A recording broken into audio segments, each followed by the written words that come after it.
War is nothing new to our world and has been going on since the beginning of mankind. The arms race and the development of new weapons to dominate your opponent has usually been the main deciding factor of who wins a war, while strategy could always be an overpowered tool.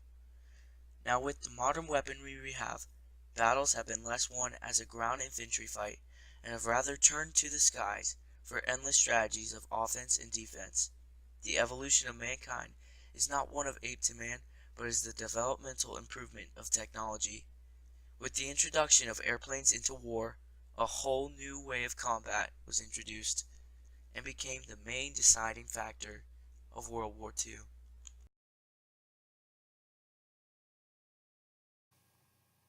In 1941, the United States remained neutral in war, wanting not to have anything to do with it. The war was a result of the poor decisions of Europe's way of dealing with Germany after World War I. The Americans believed it was none of their business and Europe needed to figure it out for themselves. However, tensions were still high in the U.S. as they kept getting tangled up in war business.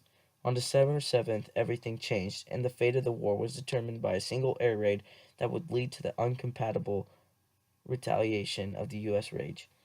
The date, which will live in infamy, as FDR called it, involved the sinking of over 20 U.S. ships and the destruction of hundreds of planes and killed almost 3,000 people, soldiers and civilians alike. Japan's plan was to cripple the U.S. naval strength, but was not successful because of the fact that none of the U.S. aircraft carriers were on base that day, and all of the ships were later rebuilt and the fleet was repaired. Japan introduced the U.S. to a first-hand helping of the war, but also introduced themselves to American morale and retaliation.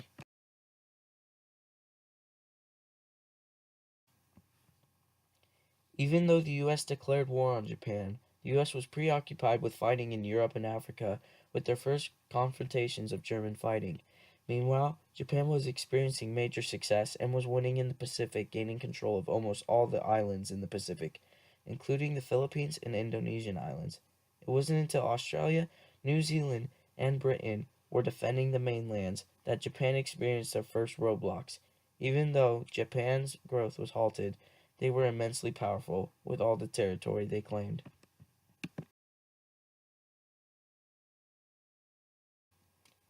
Japan was looking unstoppable until in June of 1942, the U.S. helped to turn the tide in the Pacific. Pun intended.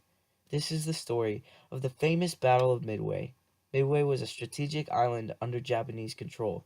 Though outnumbered, the U.S. Pacific Fleet fought with an incompatible momentum, sinking 4 aircraft carriers at the cost of one of their own. Japan lost almost 300 airplanes in the battle and around 2,500 soldiers, while the U.S. lost 145 airplanes and only 300 soldiers. With such a devastating blow in war, Japan was beginning to experience what it was like to be the dominated.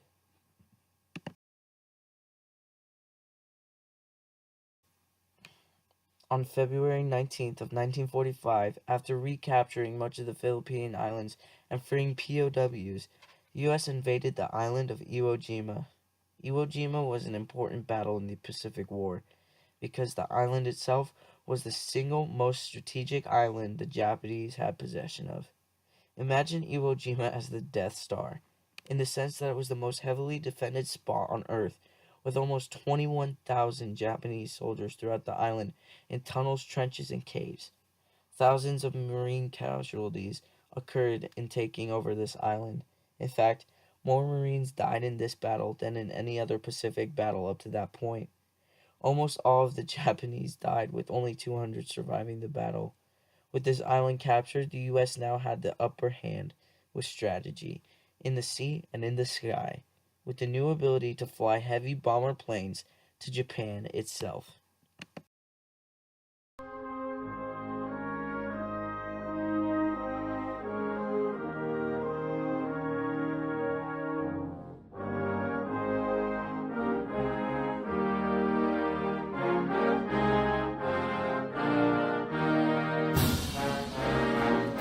After capturing Iwo Jima, the U.S. flag was raised at the top of the highest mountain, claiming the island in a victorious outcome, and this event has brought forth one of the most iconic pictures in military history, as U.S. soldiers dig the flag into the mountaintop.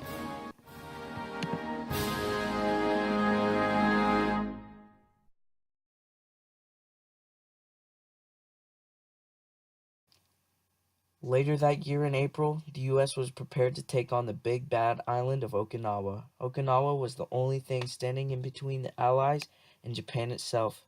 Capturing Okinawa would allow them to finally finish the fighting on Japan's home front. However, the Battle of Okinawa was the most fierce battle in Pacific theater and the last major battle of World War II. The U.S. sent in 180,000 troops and lost many ships and over 12,000 soldiers. Japan did significant damage against the U.S. naval fleet, sinking almost 40 ships and damaging 10 times as many, killing around 5,000 men and destroying over 700 airplanes, all from kamikaze attacks alone. The Japanese lost 110,000 soldiers and another at least 40,000 civilians to the invasion.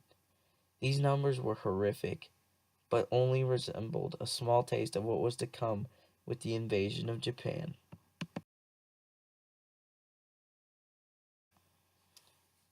Meanwhile, while hell was happening across the Pacific, in the US, the Manhattan Project was in effect.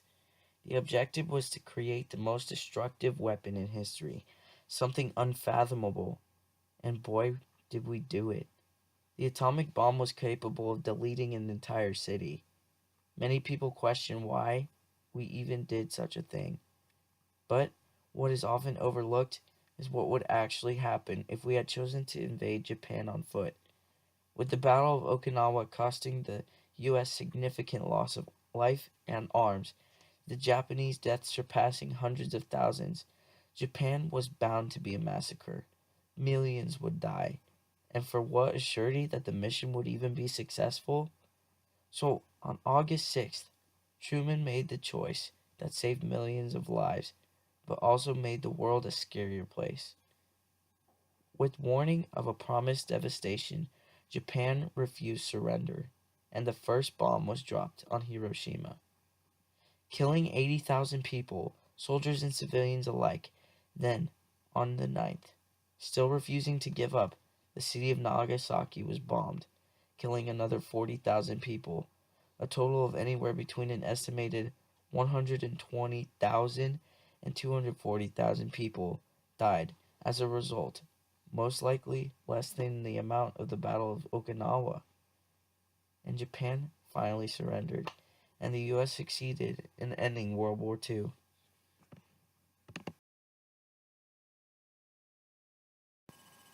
While successful in doing significant damage to their enemies, many of us, including myself, question why.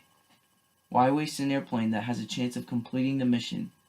Why make the choice to end your life in a blaze that will leave you forgotten?